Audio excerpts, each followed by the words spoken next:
We're going to talk very, very quickly about Coulombs Law. I will probably take you to the bell, but I promise you I will be finished before the bell rings. Okay, so we're a little rushed on time. Coulombs Law describes the interaction, that is the forces, between objects that have this thing we're going to call electric charge. It's the force, Coulombs Law describes the force between objects with net electrical charges, or electric charge. Now you all know what atoms are made out of, right? In the nucleus of the atom, you got this little tiny little particle in here. It's made out of protons and neutrons. Neutrons, right? Why do they call them neutrons? Because they're neutral. They have no charge. They have no electric charge. What does that mean? They apply no electric forces to other objects that have electric charge. What are neutrons good for? Well, they hold this other force called the strong force. Think of it as Velcro that holds the nucleus of atoms together. Because what's the other particle in the nucleus of atoms? Protons. Protons have what we call positive charge. And you probably recall that positive charge repels other positive charge. And we're going to do some activities later where we're going to see this. So if protons are repelling other protons, why do atoms in the nucleus, why don't they just fly apart? Well, sometimes they do. It's called a nuclear reaction or nuclear decay or nuclear explosions even. But most of the time these nuclei hold themselves together.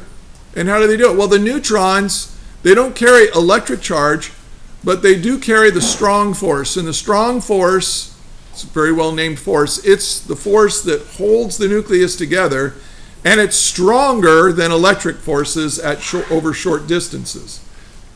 Okay, but that's not going to be on the AP test, so let's move on.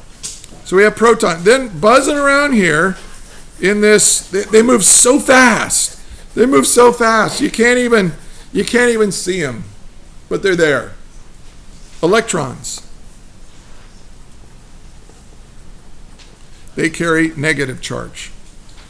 Now, by the way, negative and positive charge, as we're going to see later, we didn't even know that about atoms. We knew about negative charge, we knew about positive charge, but we didn't know what they were a long, long time ago. Starting about 1890s, through the 1890s through the 1940s, that 50-year period, is when we discovered the constituent parts of atoms. But we did know about positive charge and negative charge and all that before then. And here's what we know. If I've got, well, first of all, let's define a unit of charge. Like how much charge do we have? And we measure charge,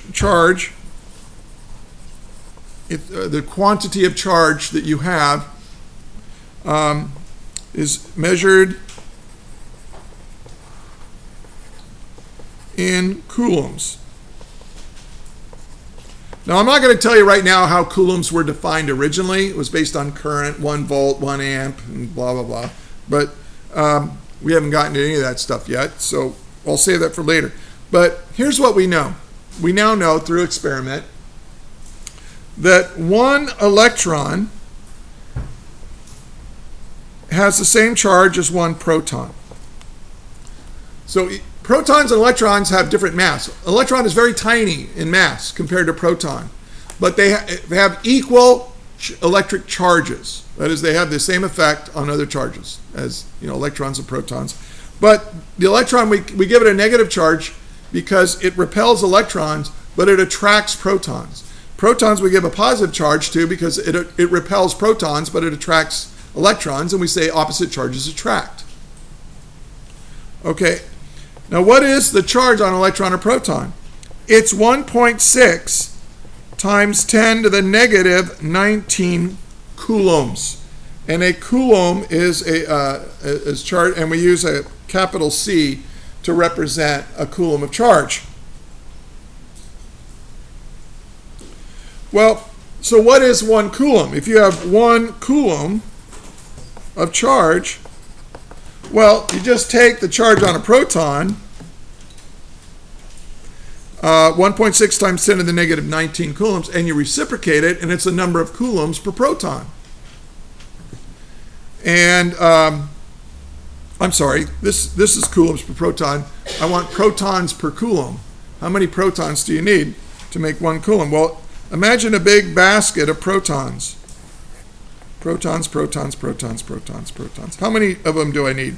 A lot. 6.25 times 10 to the 18 protons, or the same number of negatively charged electrons, to make 1 coulomb of charge. A lot. More than you can count in your lifetime. If you counted all day, day and night, you would not be able to count that high for 1 coulomb. So it's a lot. The protons and electrons are tiny. Now, they repel each other, and you know this. If you have positive charge, they repel. But if you have a negative charge and negative charge, they repel. But this is what we observe. If you have negative charge and positive charge, they attract. Okay? This is what we observe. And a guy named Coulomb figured out an equation that describes exactly how much attractive force there is. Now, for some reasons that I don't understand why, we use the letter Q as the variable for how much charge we have. The letter Q represents the quantity of charge. And maybe here we have Q1, and over here we have Q2. And here's what Coulomb discovered. The force of attraction or repulsion, that is the electric force, is equal to this. Well, it all depends on how much Q1 you've got. Turns out if you double Q1, you'll double the force. There's a direct relation between the electric force and how much charge is on one of the charges. But, so therefore, the same is true for the other charge. It's directly proportional to how much charge you have. Then, it's inversely proportional to the square of the distance. So we're going to call this distance from here to here, we're going to call that R, the distance between the charges. And that's all we can vary. That's all we can change. So, but this doesn't have units of newtons. This has coulombs squared per meter squared. That's not what a newton is. So we need a constant of proportionality to make the units work out and describe exactly how strong the electric force is. It's a property of our universe. We call it little k, and I know we've used little k for spring constant. I'm sorry. We're reusing it. Sometimes it's k sub e for electric constant. And here's what he did. If we solve for the electric constant, we get the electric force times r squared over q1, q2. So he did an experiment. He took two known charges, a known distance apart, measured the force, and from that he calculated the spring, or the spring constant. The electric constant. And it turns out to be 8.99 times 10 to the 9 Newton meter squared per coulomb squared. This is a property of our universe. And look how big that number is. That's 9 billion newtons. If I have a coulomb of charge here and 1 meter away another coulomb of charge, there will be 9 billion newtons of force repelling them apart. That's a lot of force, people. It would shred. You would be shredded. Okay, by lightning bolts and all kinds of crazy stuff.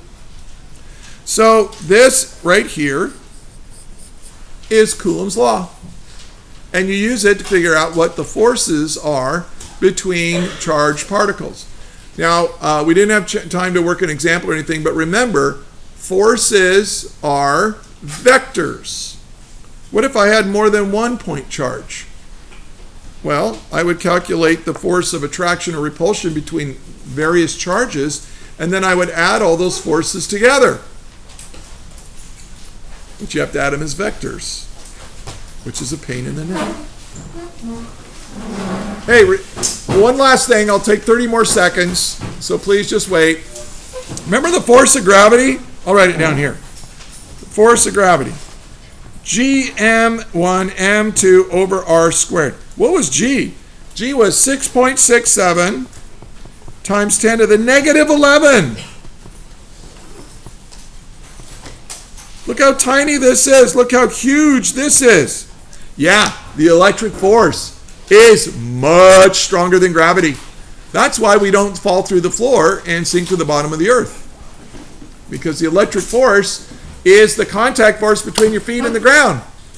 It's those electron clouds that are... That is all